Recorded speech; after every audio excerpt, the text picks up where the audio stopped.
नमस्कार, news 18 JKLH का digital platform देख रहे हैं आप। मैं हूं आपके साथ प्रिया शर्मा। बात दिल्ली के प्रदूषण के बारे में आज हम करेंगे। दिल्ली में प्रदूषण का स्तर बहुत बढ़ गया है।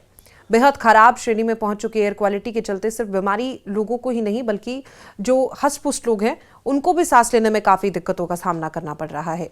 इसके अलावा भी स्वस्थ लोगों को गले और आंखों में परेशानी होने के साथ ही खांसी और जुकाम की शिकायतें भी देखने को मिल रही हैं।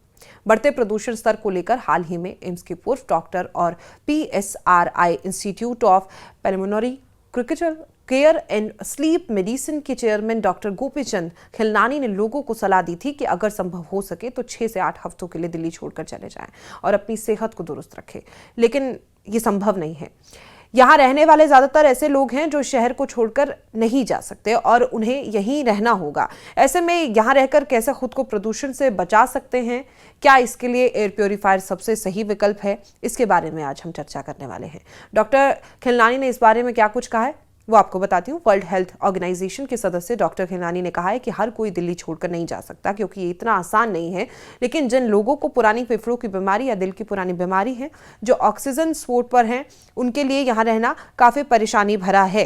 प्रदूषण के जो कण 10 माइक्रोन से बड़े होते हैं वो हमारे ऊपरी जो सांस लेने का मार्ग है, आगे वहाँ से नहीं जा पाते, ये हमारी नाक से ही फिल्टर हो जाते हैं। लेकिन जो कण 10 माइक्रोन या उससे छोटे होते हैं जैसा कि PM10, वो खांसी, सीने में जकड़न, जलन और बलगम जैसी समस्याएं पैदा करते हैं।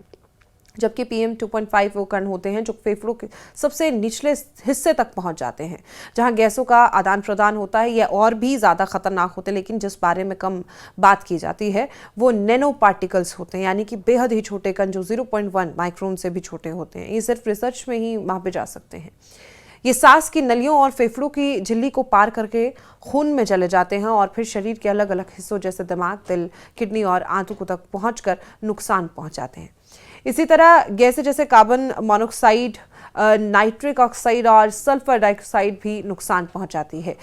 यहीं रहकर आप बचाव कैसे कर सकते हैं? धुंध या स्मोक हो तो घर से बाहर ना निकले, कोशिश करें।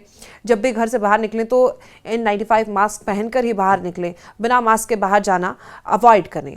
मॉर्निंग वॉक अवॉइड करें।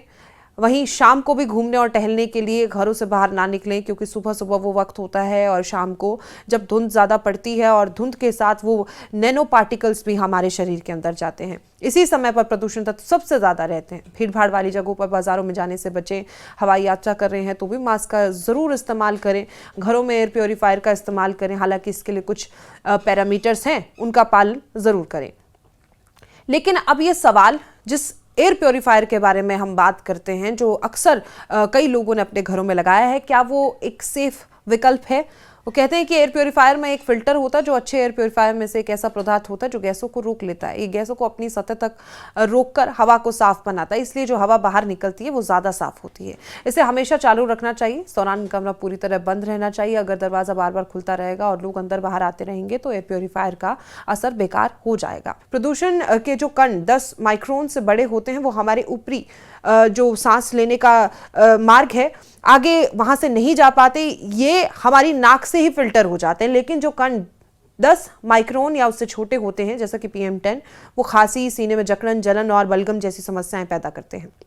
जबकि PM2.5 वो कण होते हैं जो फेफड़ों के सबसे निचले हिस्से तक पहुंच जाते हैं, जहां गैसों का आदान प्रदान होता है। यह और भी ज़्यादा खतरनाक होते हैं, लेकिन जिस बारे में कम बात की जाती है वो नैनो पार्टिकल्स होते हैं, यानी कि बेहद ही छोटे कण जो 0.1 माइक्रोन से भी छोटे होते हैं। ये सिर्फ रिसर्च में ही मापे जा सकते हैं।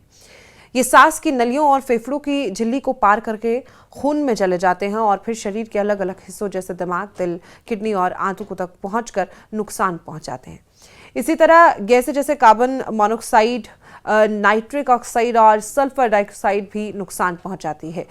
यहीं रहकर आप बचाव कैसे कर सकते हैं? धुंध या स्मोक हो तो घर से बाहर ना निकले, कोशिश करें। जब भी घर से बाहर निकलें तो N95 मास्क पहनकर ही बाहर निकलें। बिना मास्क के बाहर जाना अवॉइड करें। मॉर्निंग वॉक अवॉइड करें। वहीं शाम को भी घूमने और टहलने के लिए घरों से बाहर ना निकलें, क्योंकि सुबह सुबह वो वक्त होता है और शाम को जब धुंध ज़्यादा पड़ती है और धुंध के साथ वो नैनो पार्टिकल्स भी हमारे शरीर के अंदर जाते हैं। इसी समय पर प्रदूषण तत्व सबसे ज़्यादा रहते हैं। भीड़ भाड़ वाली जगहों पर बाजारों में जाने से बचें। हवाई यात्रा कर रहे हैं तो भी मास्क का ज़रूर इस्तेमाल करें। घरों में एयर प्योरीफायर का इस्तेमाल करें, हालांकि इसके लिए कुछ पैरामीटर्स हैं, उनका पालन ज़रूर करें।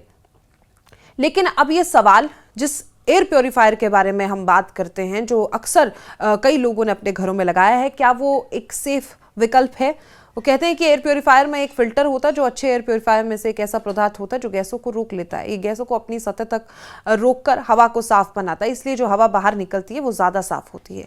इसे हमेशा चालू रखना चाहिए। इस दौरान कमरा पूरी तरह बंद रहना चाहिए। अगर दरवाज़ा बार बार खुलता रहेगा और लोग अंदर बाहर आते रहेंगे तो एयर प्योरीफायर का असर बेकार हो जाएगा। हालांकि ये मैं नहीं मानती हूँ कि एयर प्योरीफायर से सेहत में सीधा सुधार होता है, लेकिन राय यही है कि जिन लोगों की उम्र ज़्यादा है, जिन्हें पुरानी दिल की बीमारी या फेफड़ों की या सांस की बीमारियां हैं, वो इसका इस्तेमाल करके इस प्रदूषण से बच सकते हैं। आपको हमारी ये खबर कैसी लगी कमेंट बॉक्स में ज़रूर बताएं। चैनल को सब्सक्राइब करें। नमस्कार।